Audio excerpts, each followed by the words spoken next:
असे श्रद्धा ज्याचे उरी त्यासी दिसे हा कानिफा मुरारी।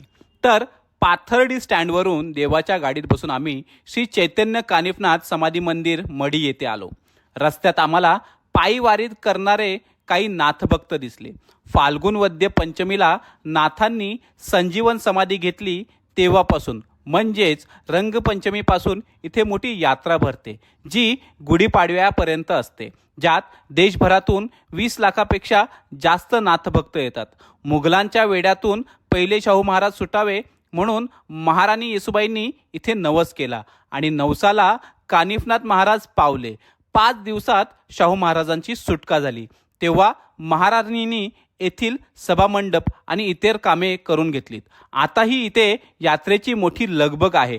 मंदिर सुंदर रंगवलेलं आहे। आजूबाजूच्या परिसराची सजावट चालू आहे।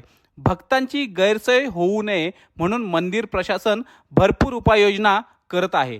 मंदिराच्या मागच्या बाजूने पाहिल्यास मच्छिंद्रनाथांच्या समाधीचे दुरून दर्शन होते। कानिफनाथांच्या संजीवन समाधीचे दर्शन घेऊन स्वतःला भाग्यवंत समजून आम्ही पुढील प्रवासाला निघालो। अलख निरंजन।